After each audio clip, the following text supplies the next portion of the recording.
Olá! Hoje a gente vai conversar sobre uma tradução bem particular do Novo Testamento, focada nos Evangelhos e em Atos dos Apóstolos, feita pelo Haroldo Dutra Dias. Olá. Sim, é um trabalho que faz parte de um projeto maior dele, né? Mas focado nesses livros. Exato, e a nossa ideia aqui é explorar um pouco o que faz essa tradução ser assim, diferente, interessante. Talvez até despertar curiosidade para quem ainda não conhece. É uma ótima proposta. Porque, assim, para quem nos ouve entender, existem basicamente dois caminhos na tradução bíblica, né? Grosso modo. Sim, Tem aquelas traduções que tentam trazer o texto original mais para perto da nossa linguagem atual, o tal target oriented. certo, que adaptam mais. Isso. E tem as que fazem o contrário, tentam levar a gente mais para o mundo do texto original, o source oriented. Essa tradução do Haroldo Dutra pende claramente para esse segundo lado. Ah, interessante. Busca mais a raiz, então. Exato. Uma fidelidade maior ao grego, na estrutura, no vocabulário. É essa a proposta. E, olha, uma coisa que chama atenção logo de cara são os títulos. Os títulos das seções, sabe? Verdade. Como eles são feitos? Então, em vez daqueles títulos que já dão uma interpretação, tipo a parábola do filho pródigo, eles usam trechos do próprio texto, por exemplo, acerca do jejum, espigas arrancadas no sábado. Ah, bem descritivo. Quase neutro, né? Isso.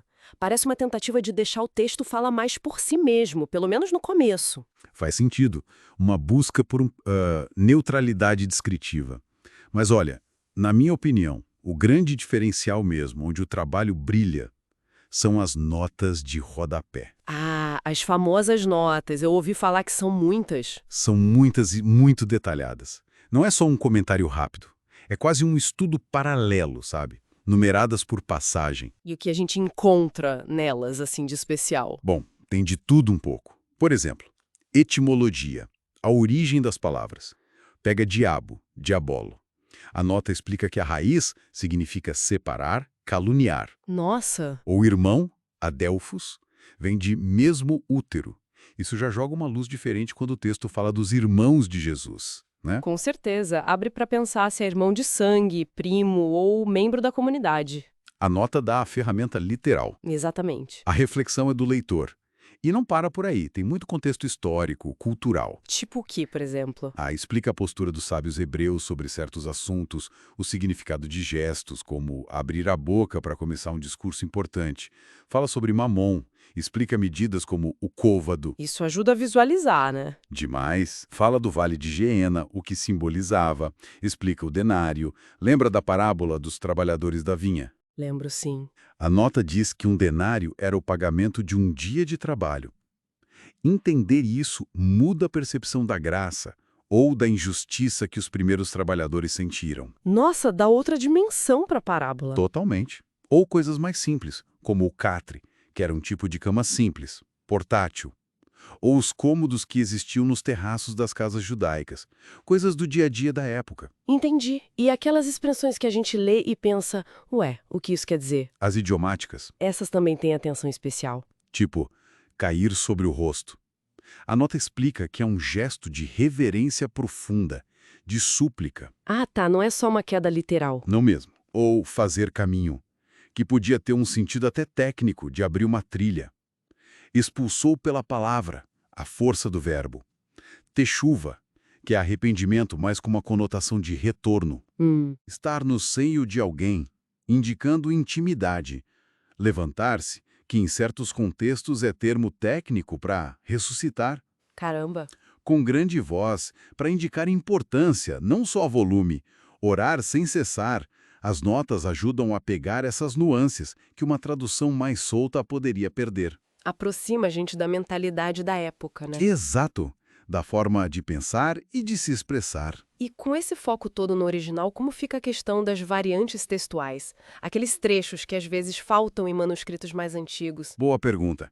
Isso também está nas notas, é a parte da crítica textual. Ah, eles indicam isso? Indicam, mencionam quando um versículo ou parte dele, como alguns em Marcos 9 ou Lucas 17, ou aquela frase famosa de Jesus na cruz em Lucas 23, Pai, perdoa-lhes, não consta nos manuscritos tidos como mais antigos ou mais confiáveis. E isso não enfraquece o texto para alguns leitores? Olha, eu vejo como transparência. Mostra que o texto que a gente tem hoje é resultado de muito estudo, de comparação de fontes, revela a seriedade do trabalho de preservação e tradução ao longo dos séculos. Entendi. É uma honestidade intelectual com o leitor. Perfeito. E essa atenção toda ao detalhe, ela não fica só na teoria, né? Ela ilumina as narrativas que a gente já conhece. Como assim? Dá um exemplo prático. Tipo, sei lá, na multiplicação dos pães? Ótimo exemplo. Nesse episódio, as notas podem detalhar o tipo de cesto usado. No grego, tem palavras diferentes. Os cofinos, que aparecem na primeira multiplicação, eram cestos menores, talvez os que os discípulos carregavam. Já as espures da segunda multiplicação eram cestas bem maiores, tipo aquelas que usaram para descer Paulo pelo muro de Damasco. Nossa, que detalhe. E faz diferença, ajuda a visualizar a cena, a escala do milagre, a organização, torna tudo mais palpável, quase cinematográfico. Imagino. E isso deve acontecer com outros pontos também. Com certeza. Entender quem era Beelzebul, a distinção entre Daimon, que é uma entidade espiritual qualquer, e Diabolos, que é o acusador, Satanás. Ou o contexto da pureza ritual. Por que lavar as mãos era tão importante para alguns grupos, o que eram alimentos comuns? Tudo isso ganha profundidade com as notas. Entendi.